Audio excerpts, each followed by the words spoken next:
Welcome to the next lesson. This is the Pythagorean Theorem. So, the Pythagorean Theorem is actually a pretty cool math theorem or formula that you can use. It is used by more than just your average people, like math geeks and teachers who have to teach it to you. The Pythagorean Theorem is actually used by construction workers as well, because if you'll notice, this looks an awful lot like something you might have a staircase for.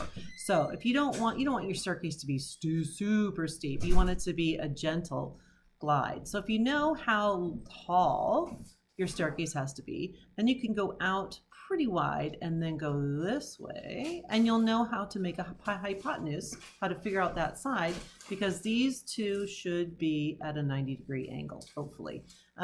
If they aren't, then you got to do a little more figuring out, and there's a bunch of other math that goes into it. But in a house, at least, that is the start. So what this basically means is that to figure out this side's called the hypotenuse. To figure this out, what you're going to do is you're going to take this leg. This is, and it doesn't really matter, you can call this A or B, but this one is always, hypotenuse is always c squared, always. So this leg, however tall it is, you're going to square it, and you're going to add it to this leg and square it. And then that's going to give you the answer of your hypotenuse. It's going to give your hypotenuse squared. So to figure out the actual length, you're going to have to find the square root, which means we are going to have to use some fancy schmancy calculator action. So if you don't have that readily, you need to grab your phone and see what you can do. It's going to be the scientific part of your calculator. So the other thing to know is that the side lengths of a right triangle all have to add. Sorry, I had to pause there a little bit. Okay, so the sides basically have to follow our rule of a squared plus b squared equals c squared, which means that we should be able to say that 6 squared plus 8 squared should equal 10 squared, which means 6 squared is 36 plus 8 squared, which is 64, should equal 100. All right, so 6 times 6 is 36. And I gotta find my computer, get my calculator. All right, so if we really want to do this and try to make sure that we're right, then we're going to say 6 squared plus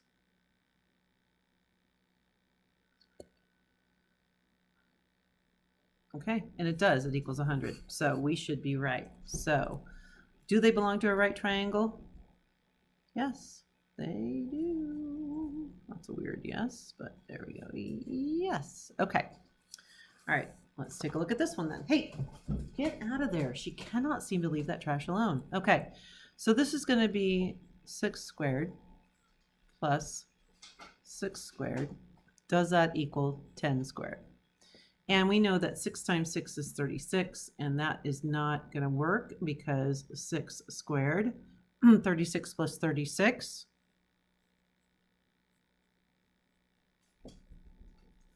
does not equal 100. All right, 36 plus 36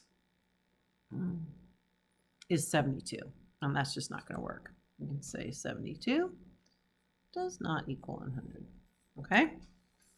All right, so here they're going to ask us to find the missing length. Oh, they're going to hit us with a hard one right away. Okay, that's okay. We got this because we're just doing this as a practice together. So I'm going to show you how we do this. It's a lot like what we've been doing, just filling in things that we know and solving for what we don't know. Okay, so we're going to call this one A, and this is going to be B, and this is going to be C. Okay, so here we're going to set it up. We're going to have A squared plus, what is b squared? 27. So a squared plus 27 squared should equal 45 squared.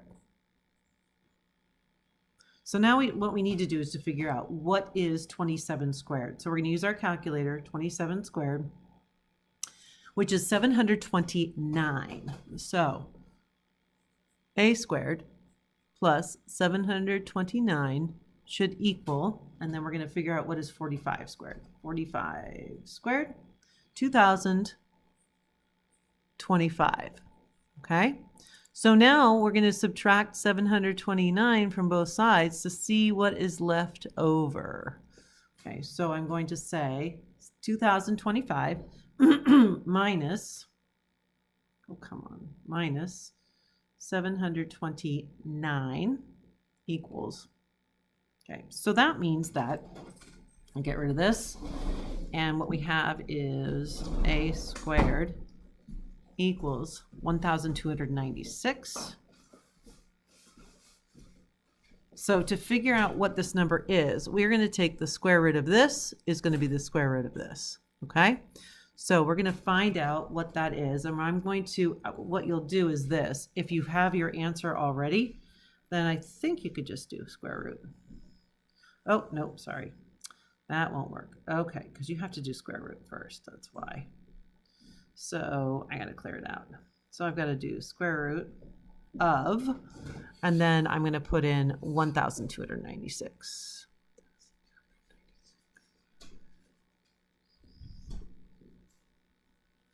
Okay, 36. All right, so a squared, this side here, x equals 36. Okay. So let's try this one then. This is the same thing. We can call this A, we can call this one B, and this is going to be C.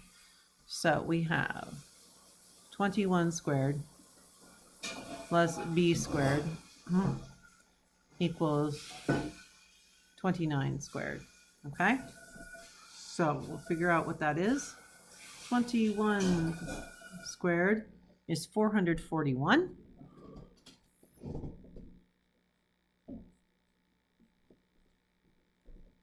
Plus b squared equals whatever 29 squared is, and 29 squared equals 841.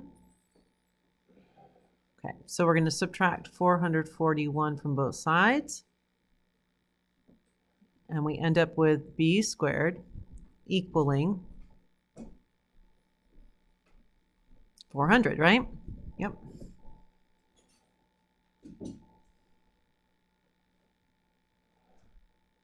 Okay, so what we need to do is we need to figure out what the square root is of that. So we will go into our calculator. We're going to hit the square root button first, and then we're going to put 400, and then we are going to say equals, and we get 20, which means this side here is 20. Ooh, centimeters. Maybe I go back here and write inches. Okay, and that's how we're going to do that. So tomorrow we will do that. We've gone through our practice together, and tomorrow we'll do the next page, and we will figure out how to solve all these lovely problems. That is it.